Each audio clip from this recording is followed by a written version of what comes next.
विचारा, किस विद हंस जम होए न्यारा।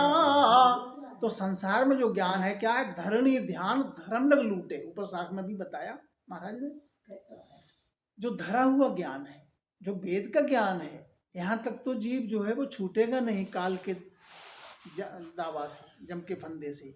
मैं पूछा तो यही विचारा, तुम्हारा समझाते मैं यही विचार पूछता हूँ कि किस विद हंस जम से हुए न्यारा। वो कौन सी विधि है जो जम के फंदे से ये जीव न्यारा हो जाए, आवागमन से रहित हो जाए। आवागमन बहर नहीं आवे, ये मुझको कोई ज्ञान बतावे। आवागमन में फिर ना आना पड़े, संसार में फिर दोबारा न जन्म न लेना पड़े, ऐसा कोई मेरे लिए ज्ञान बताए। सर गुण भक्त विष्णु की साजे, तब लग काल शीस पर गाजे। ऊपर साख में बताया आवागमन बहर नहीं आवे, ये मुझको कोई ज्ञान बतावे, ऐसा मेरे लिए ज्ञान बताए, ऐसा कोई समर्थ मिले। सर्व संसार की भक्ति को बताते हैं वेद की कि सर्वगुण भक्त विष्णु की साजे। सर्वगुण भक्ति कोई करता है, विष्णु की भक्ति करता है, विष्णु के लिए संसार में भगवान करके पूजा जाता है, उनकी भक्ति करता है, तो तब लग काल शीश पर गाजे। तब तक काल की गाज शीश पे रहेगी, जम का दावा नहीं छूटेगा, क्योंकि विष्णु के लिए भी काल ग्रास लेगा। एक समय उनका ऐसा आएगा, उनकी आयु पूरी होने पर उनको भी काल ग्रास लेगा। तो जब धनी को नहीं बख्शेगा काल, तो उनकी पूजा करने वालों को कैसे छोड़ देगा। सांख जोग कोई रहे समाई, नहचे काल न माने काई। अब सांख जोग कोई साधना करता है तो भी महाराज समझाते हैं कि निश्चय ही काल से बचोगे नहीं। जोग साज जमकू ही जीते, नहचे काल कर्म नहीं बीते। और जोग की साधना करने से, जोग साधना कौन सी कहते हैं? जो पवन को सीधा खींचते हैं, गढ़ पे चढ़ा लेते हैं, गगन पे पवन को ऊंचा चढ़ा लेते हैं प्राण के लिए। तो जम के लिए तो वो जीत लेते हैं, क्योंकि जम का दावा जो है गगन से नीचे है, त्रिपुटी से नीचे है। गगन पे प्राण चढ़ जाते हैं तो उनका जम के लिए एक तरीके से वो धोखा दे देते हैं, जम के हाथ नहीं आते। लेकिन जो उनके जो कर्म है, संचित कर्म उनके जो है, नेहचे काल कर्म नहीं बीते। जो उनके कर्म है वो तो विद्यमान है, जब भी इतने लंबी समय तक आयु शरीर रख सकते हैं। वो जोगी जो है अपनी बहुत लंबे समय तक शरीर, लाखों वर्ष तक शरीर को रख सकता है, लेकिन जब भी प्राण नीचे उतरेगा तो काल पकड़ लेगा। चंद सूर पवन यर पानी, धर ब्रह्मंड आकाश बखानी। तीनों देव सगत ने खावे, जम जोगी के पास न आवे। जोगी के लिए कितने लंबे समय तक अपने शरीर को रख सकता है? चंद, सूर, पवन, पानी, धरणी, ब्रह्मांड, आकाश, ये जब तक है, ये जब तक है तब तक जोगी अपने शरीर को स्थिर रख सकता है। तीनों देव शक्ति ने खावे, ब्रह्मा विष्णु महेश, शक्ति, इनको जम जो है, जम का दावा शक्ति पे भी है। जम जोगी के पास ना आवे, जम जो जोगी के पास नहीं आता। जब ये प्रलय होगा तब इसके लिए फिर उसके कर्मों के सहित फिर उसको जन्म फिर लेना पड़ेगा, और जब प्राण नीचे उतरेगा तो पकड़ लेगा। तो कै सुख राम सुनो संत सारा, ब्रह्म जोग का भेवन आरा। तो संत सम्राट सतगुरु सुखराम जी महाराज समझाते हैं, सभी संत सुनो। क्या सुनो? ब्रह्म जोग का भेव न्यारा। जो ब्रह्म भक्ति है, ब्रह्म जोग की साधना है, वो न्यारी है। अभी तक तो और दूसरी साधना बताई थी महाराज ने, अब अपनी बताते हैं। ब्रह्म जोग सो जो तुम भाई, आवागमन मिटे दुखदाई। अभी तक तो संसार में जो अन्य भक्ति थी उनका वर्णन किया था। अब जो भक्ति करने से ये जीव आवागमन से रहित हो जाए, जन्म न लेना पड़े दोबारा, अब वो विधि बताते हैं। उद बुध रीत ब्रह्म की होई, बिरला संत लखे जन कोई। ब्रह्म भक्ति कीजिए उद्भुत रीत है, प्राण भी उद्भुत गति से ही चढ़ता है। बिरला संत लखे जन सोई, कहीं चूक हो बता देना महाराज। सांख्य जोग नौ धासु न्यारा, मन पवना सुम परे विचारा। सांख्य जोग और नौधा भक्ति से ये विधि न्यारी है, मन पवन से भी न्यारा विचार है। ब्रह्म जोग सोई जन साजे, उभयंक रसना लिव गाजे। ब्रह्म जोग की जो साधना करे जन, तो उभय अंक माने ररो ममो, ररो ममो दो अंक है सब वेदा में सा।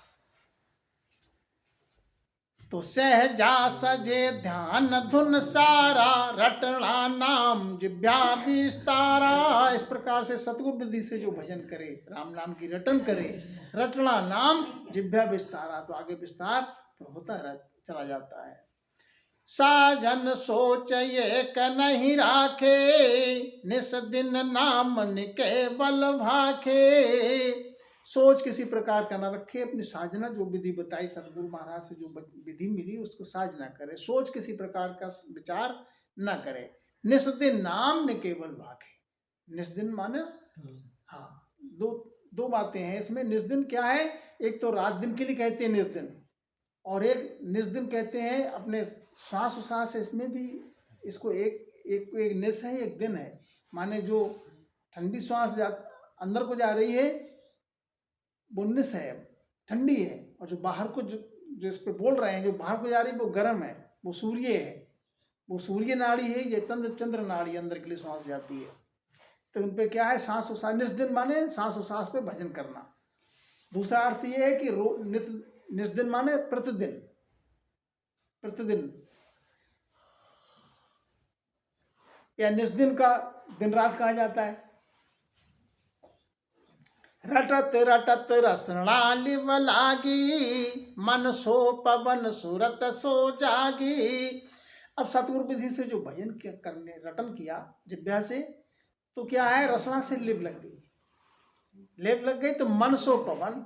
जब लिव लगी तो मन पवन का मेल हो गया, और सुरत सो जागी, सुरती जग गई। सुरती जग गई तो क्या हुआ, सुरती शब्द का मेल हो गया, मन पवन का मेल, सुरती शब्द का मेल हो गया। अब आगे जो है भजन की रीत आगे बनने लगी। तो जब तक ये चारों चीजों का जब तक मेल नहीं होता है तब तक भजन की रीत बनती नहीं है। जब तक ये इनका बिजोग, जब तक इनका मेल नहीं तब तक बिजोग है, और सम्मिलन हो गया इनका तो संयोग है। जागे सुरत सकल चेतावे, सावधान सब ही होए आवे। अब सुरती जब जागृत हो गई तो जो इंद्री फूटन चाहती है माने इधर उधर के लिए, तो वो फौरन उसको पकड़ लेती है। तीन लोक में हुए कारा, जब जन चल्या ब्रह्म के द्वारा। अब आगे उच्च अवस्था में, जब भजन की अवस्था उच्च अवस्था में पहुंच गया तो तीन लोक में हुए कारा, ब्रह्म लोक, ब्रह्मा जी के लोक, विष्णु के लोक और शंकर जी का लोक। तीन लोक में तीनों जो उदास हो गए, होकार होने लगा कि ये क्या हुआ, ये परम धाम के लिए जा रहे हैं ब्रह्म भक्ति करके, क्या हमारे राज्य से हमारे शासन से परे के लिए कैसे जा रहे हैं। तो हाजिर शहर सकल सोई देवा, नौ से नार संत सुख देवा। 24 माय बखाणे, तीनों संत सहज सुख माणे। सब हाजिर हैं, सकल में मतलब सकल मन जितनी भी इंद्रियां हैं सब हाजिर हैं। सुरती जो फूटना चाहता है उसको सुरती पकड़ लेती है। अब ऊपर साख में जो बताए, तीन लोक में हुए कारा, जब जन चला ब्रह्म के द्वारा। अब ये तीनों देव जो हैं उदास कैसे हो जाते हैं कि हमारे लोक से ये क्यों जा रहे हैं। क्या होता है, समाधि अवस्था में भजन की उच्च अवस्था आती, समाधि अवस्था में जब पहुंचते हैं तो राम जन का विमान जब जाता है अमर देश के जाने के लिए, ये तीनों लोग रास्ते में पड़ते हैं। तो जिस लोक में विमान, जिस देवलोक के विमान पहुंचता है रास्ते में, उसी लोक के देवगण स्तुति में खड़े हो जाते हैं हाथ जोड़कर पहले से ही। स्वागत में पुष्प वर्षा करते हैं, जय जयकार करते हैं और अपना कहते हैं कि महाराज यहीं विराजो हमारे आसन पे, अपना हमारे शासन आप करो, हमारा आसन पे आप विराजो, हमें चरणों की सेवा करने का अवसर दो। इसी प्रकार से तीनों लोक के तीनों देव इनकी स्तुति वंदना करते हैं, रोकना चाहते हैं, स्तुति विनती करके जब नहीं रुकते तो फिर अपने बल का भी प्रयोग करते हैं। लेकिन राम जन्म पे जो शब्द का बल है उसके आगे उनका कोई जोर नहीं चलता है। अब आगे भजन की अवस्था में, उच्च अवस्था में पहुंच के फिर क्या होता है, नौ से नार नाणु बोले, हरखिय सब ही अंतर खोले, मर्दंग ताल जिंज कर लेवे, राग 36 एक सुर देवे। ये नौ से नाड़ी जो है ये सब नाड़ नाड़ से जब भजन होने लगता है तो नाना प्रकार के बाजे, 36 प्रकार के बाजू की आवाज आती है अंतर में। भंवर गुंजार पाख पर बाजी, बरघुव ढोल कोक धुन गाजी, मुरली बीड़ शंख धुन होई, डफ जंतर बोले मुख सोई। भंवर की गुंजार होती है, पाख जो जिस सब कमल, जितने पाख का कमल है, पाख पाख पे भंवर की गुंजार होती है, उसकी अनुभव होता है, सुनाई आती है। ढोल की आवाज आती है, कोयल की कूक आती है, मुरली की आवाज आती है, कहीं बीन की आवाज आती है, कहीं शंख की धुनी बोलती है, कहीं डफ बोलता है। इस प्रकार से 36 प्रकार के बाजे